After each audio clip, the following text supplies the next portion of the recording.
ونور الأبصار وضيائها وعلى آله وصحبه وسلم. أعوذ بالله السميع العليم من الشيطان الرجيم. بسم الله الرحمن الرحيم.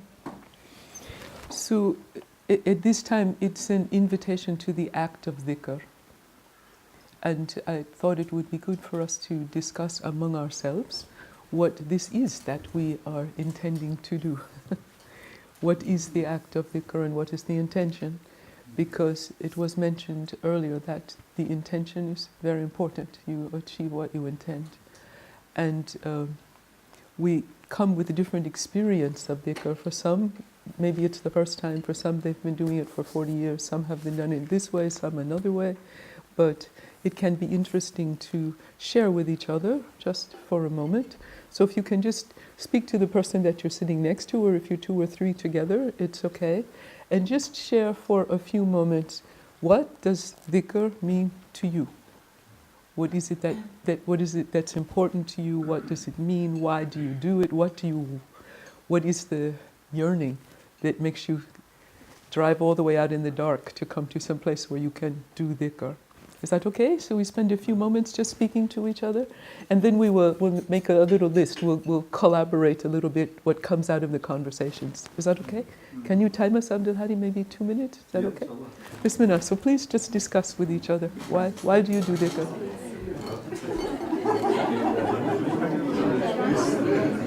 I'm not aware of myself. Now it's all there's only, well, even the brothers, I can't hear their voices. I'm just there. It's just a different. It's just I think inshallah it's Allah. Very fast. You Subhanallah. disappear. Inshallah. And then comes the Sheikh is talking about. You're just like for me, I don't get like joyful. It's more like for me it's peace, and it's like I think that's our natural like condition. Just stillness and peace, and mostly I just I stay to stick around and talk. I just want to go and go home and take it easy and just enjoy the feeling. I think that if I had something to say, I would say that I feel the silence is the most important part. The silence at the end when it's finished, and like the sajda, the point of everything else is for the sajda, maybe.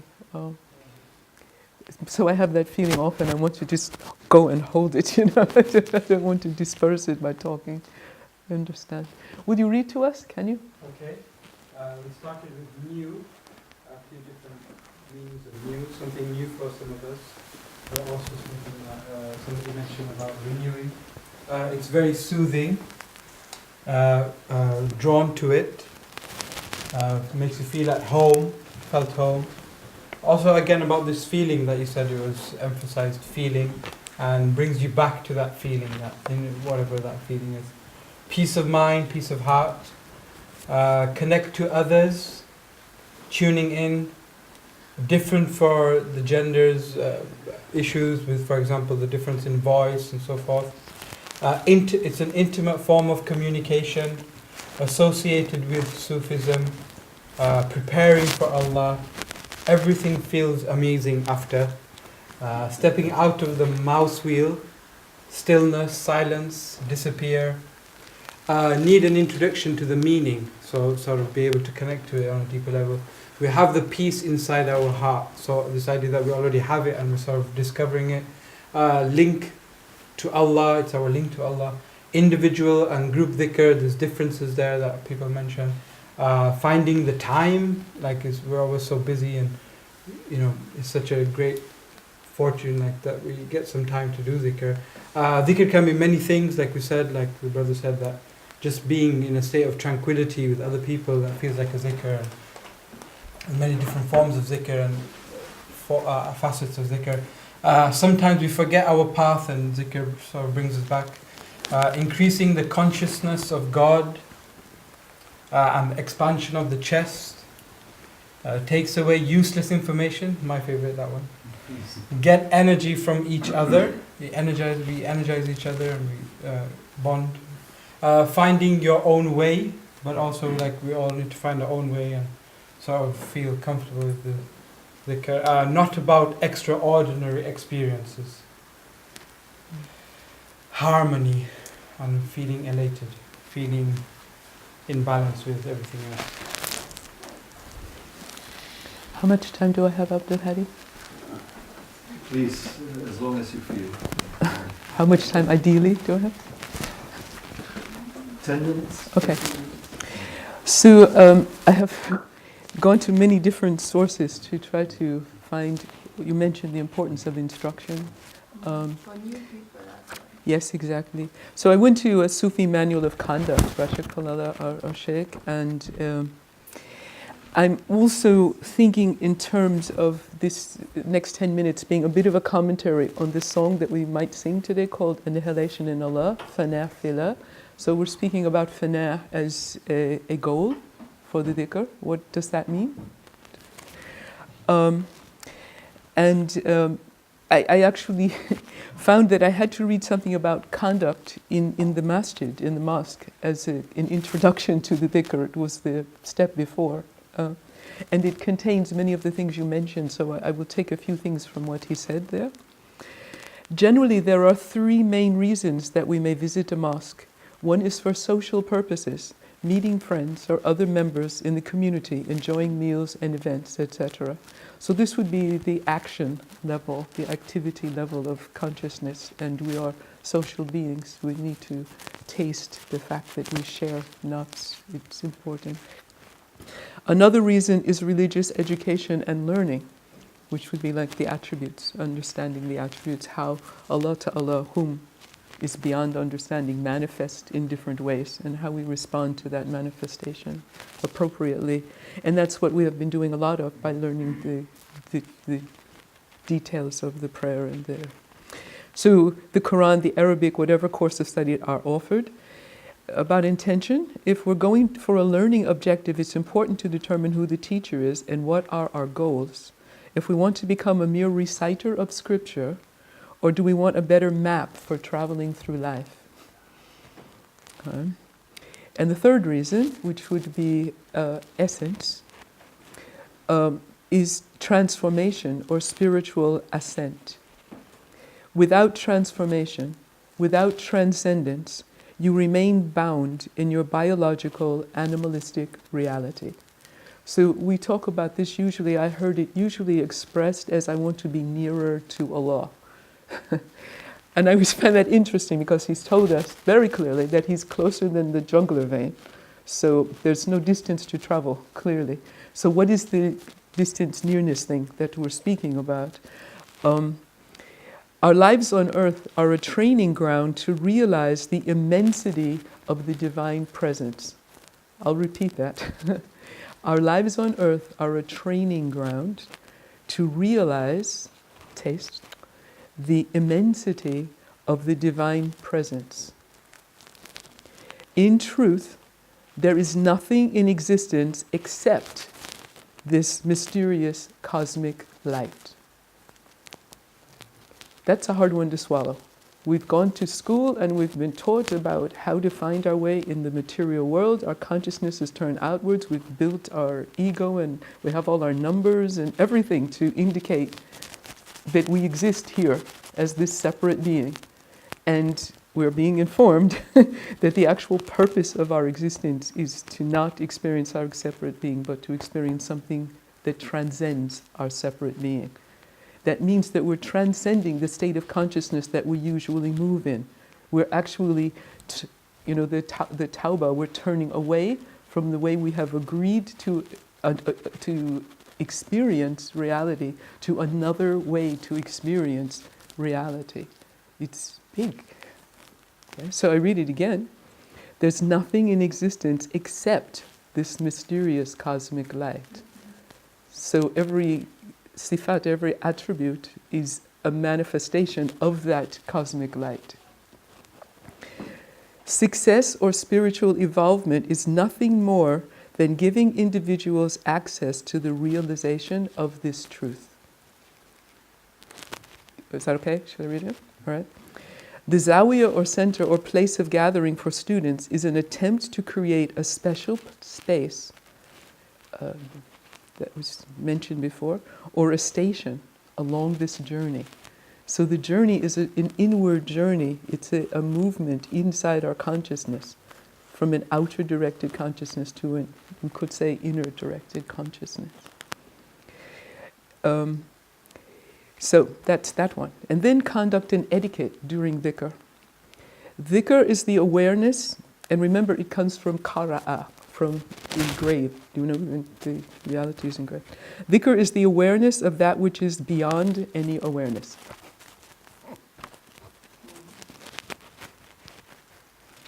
So we move to poetry because we have words to describe what we're aware of.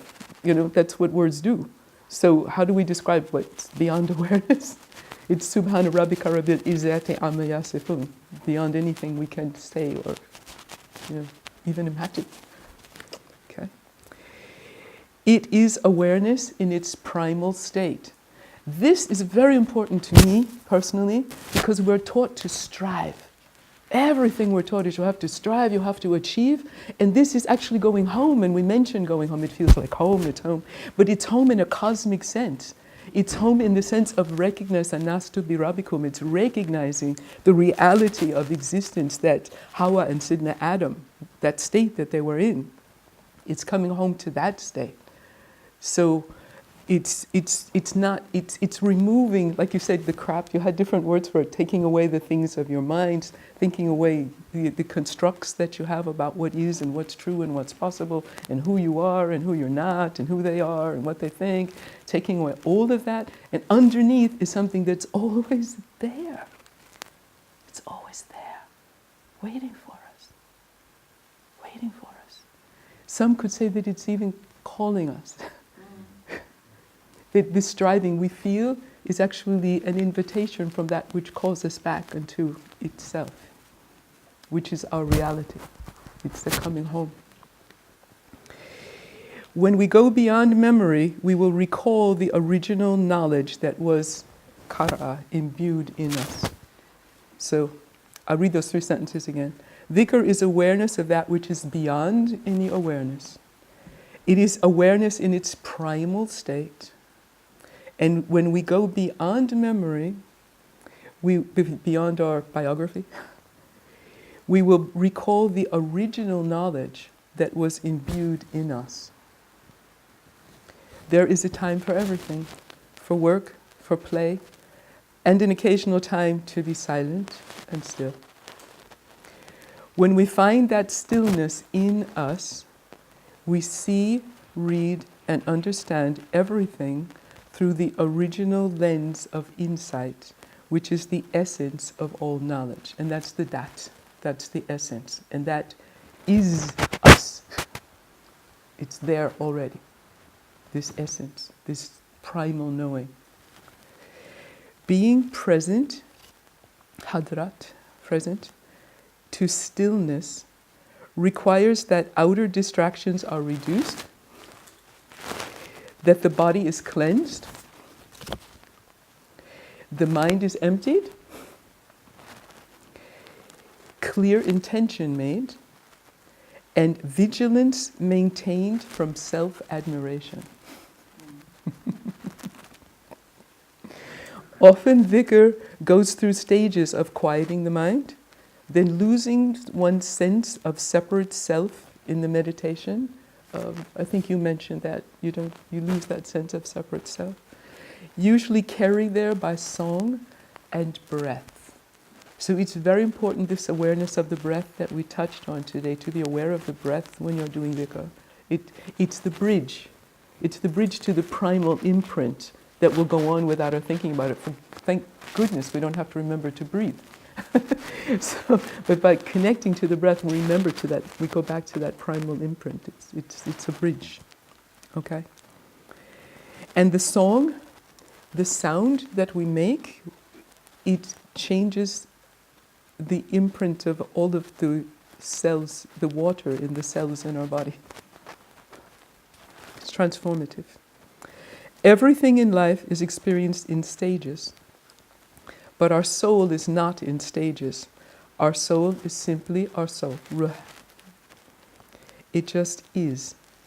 It's not subject to space and time. You forever are a mixture. Where are you? I spent a lot of time wondering about the answer to that question. When I try to say to go inside to find myself, where do you go? Do you go behind your eyes? Do you go in your heart? Where do you go? It's an interesting question.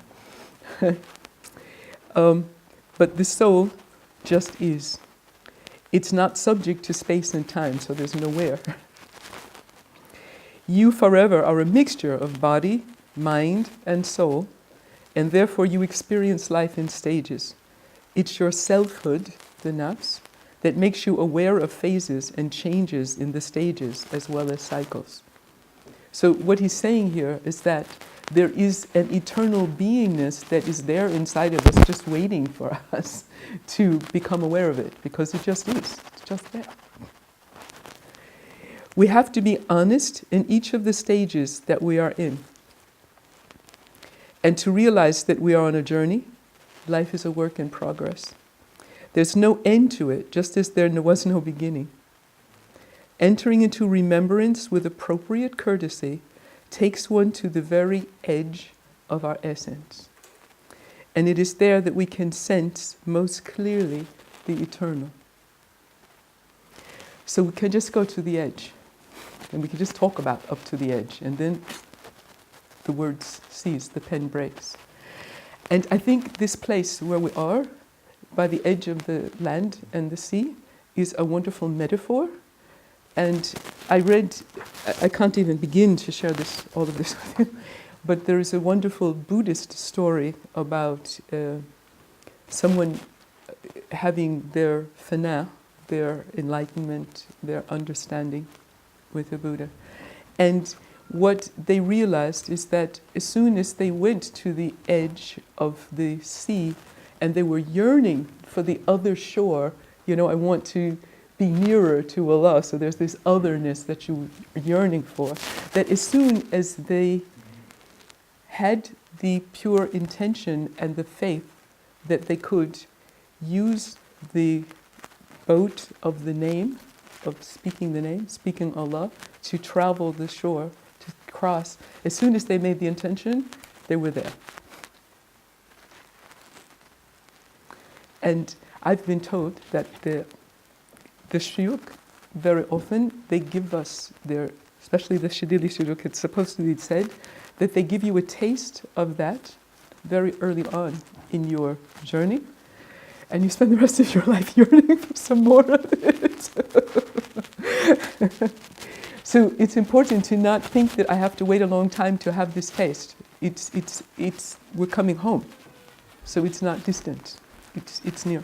So there is a quote from Atayla al-Askandari. There's an aphorism about the invocation and not to be discouraged in the invocation, the calling. Do not abandon the invocation because you do not feel the presence of God therein. For your forgetfulness of the invocation of Him is worse than your forgetfulness in the invocation of Him. And perhaps He will take you from an invocation with forgetfulness, ghafala, to one with vigilance. And from one with vigilance to one with presence of God, which is hudur, hadra, presence, awareness, taste.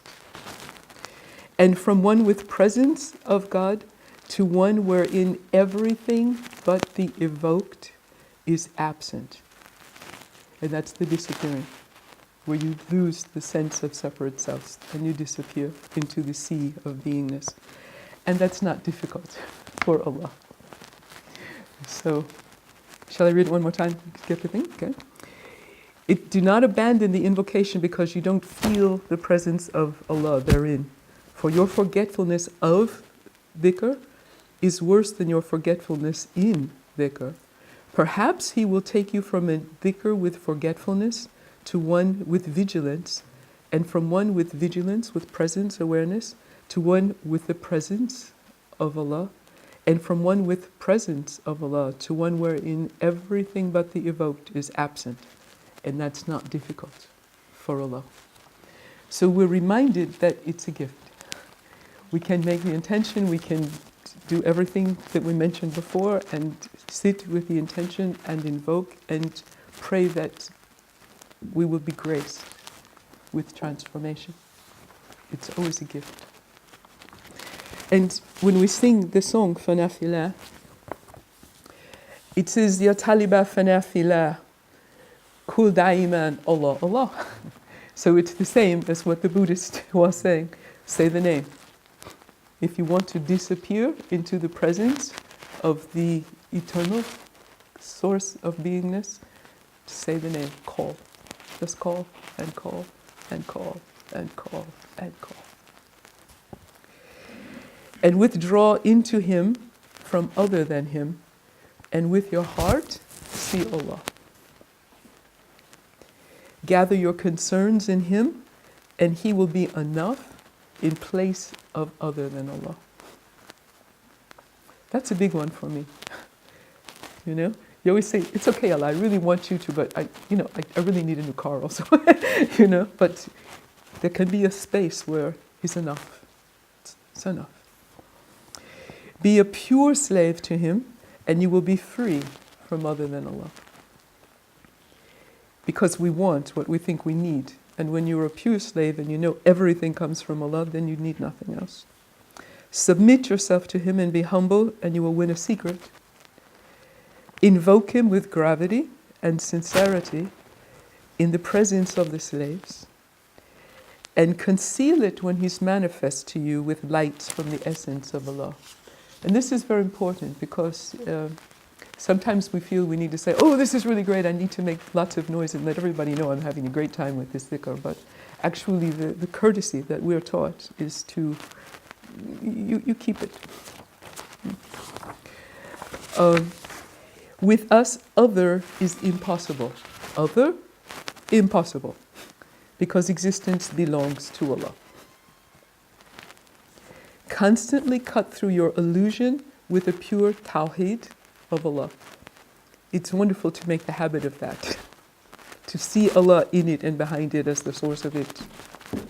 Allah, Allah, Allah. So this is the three things, the action, the attributes, and the essence that we talked about before. The oneness of action appears at the beginning of dhikr of Allah. So you kind of get it together. And the oneness of attributes comes from the love of Allah. And the oneness of His essence gives going on in Allah. Joy to the one who walks on the path of dhikr of Allah. This is what Sheikh Muslim was saying. It's joy. Sheikh Fadl said once, the natural basic state of a human being is joy, bliss. And when my daughter's baby was born, this little girl came and we looked at her, and it's continued. It's her reaction to being alive is even when she has a little pain or something, she's and so she really showed me, she mirrored to me that this is our natural state. This is the first state that we're trying to remember and we're yearning to go back to. So it's wonderful. It's wonderful. It's Allah, it's the face of the beloved. Okay? Believing in a sheikh who is a Gnostic of Allah, and he holds constantly to his love, and he sells himself to Allah. He rises in the night to recite his word, longing for Allah. Our gift, and so he gets what he wants of the power of knowledge in Allah. Our gifts are from a prophet who is the master of the creatures of Allah. May the purest of blessings be upon him in quantity as great as the knowledge of Allah, which is infinite, and his family and companion, and everyone who calls to Allah. Ameen. A small detail about the singing. It was pointed out to me recently, and I wasn't aware of it, by that when we sing the qasidas, the men's voices should be higher than the women's. So it's a mercy if you actually start it quite high as you can be, and then we can sing under it. And if the women are singing under the men's voices, then you don't have this sense that somehow your voice is out there, above the other voices making things uncomfortable. Okay?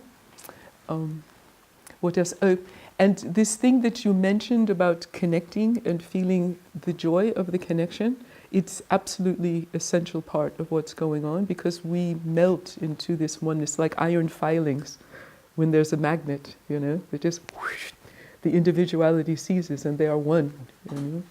So it's important to have that intention so that we sit close to each other and we just allow ourselves to melt into this sea of beingness. And it's such a relief to not have to keep up this face, this dance of separation. It's such a relief. I think that's why we feel we feel so relieved and happy when we don't have to do it for a while. So, Bismillah.